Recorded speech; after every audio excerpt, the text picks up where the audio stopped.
عظیم cyclone بھولا سے سکوتے ڈھاکہ تک ایک ایسی کہانی جس نے پاکستان کی تاریخ بدل دی۔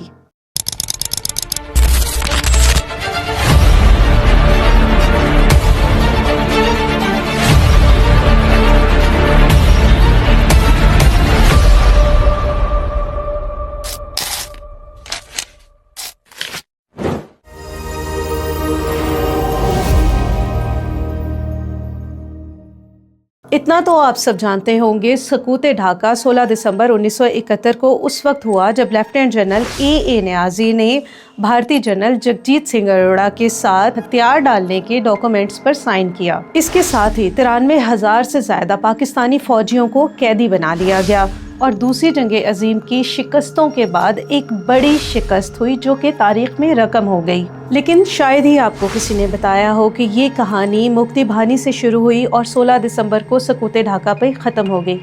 اصل میں ایسا نہیں ہوا تھا۔ در حقیقت سکوتے ڈھاکہ کی بنیاد احساس محرومی، جمہوریت کی پامالی اور صرف وحدت کا فقدان نہیں تھا۔ اس کہانی کو منطقی انجام تک پہنچانے میں عمل دخل تھا بھولا سائیکلون کا۔ یہ آپ کے لیے ایک نئی بات ہو سکتی ہے، لیکن ایسا کیسے ہوا؟ آئیے سمجھتے ہیں۔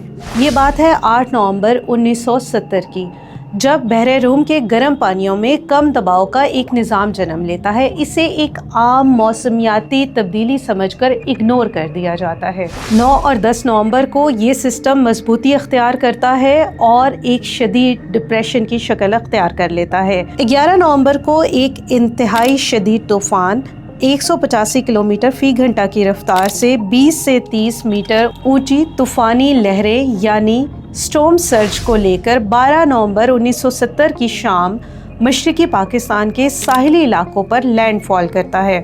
اس طوفان نے بھولا، نواکی، پٹواکی اور چٹاگانگ کے ساحلی علاقوں کو متاثر کیا۔ مختلف اعداد و شمار کے مطابق تقریباً 5 لاکھ سے زیادہ لوگ زندگی کی بازی ہار گئے اور اس طوفان کا نام دنیا کے بڑے طوفانوں میں شامل کر لیا گیا۔ مغربی پاکستان جو کہ اس وقت سیاسی تیاریوں میں مصروف تھا، اسے بالکل بھی معلوم نہیں تھا کہ 12 سے 15 نومبر 1970 کے درمیان مغربی پاکستان کے بیشتر ساحلی پٹی مکمل طور پر اجڑ چکی ہے۔ ریلیف اور ریسکیو آپریشن میں سست روی، مواصلاتی نظام کا نہ ہونے نے مشرقی پاکستان کے لوگوں میں غم اور غصے کی ایک لہر کو جنم دیا تھا جو کہ ایک طوفان کی شکل اختیار کر رہی تھی۔ یہ شدید غم و غصہ، حکومتی سست روی اور احساس محرومی سیاسی بے چینی اور علیحدگی پر ختم ہوئی۔ یوں بھولا سائیکلون 1971 کی سیاسی بحران اور علیحدگی کے پس منظر میں ایک اہم عنصر تھا۔ یہ سانحہ عوام کی اور ریاست کے درمیان اعتماد کے خاتمے کی علامت بن گیا۔ اس طوفان نے یہ ثابت کر دیا کہ قدرتی آفات کی غلط منصوبہ بندی سیاسی نظاموں کو تباہ و برباد کر دیتی ہے۔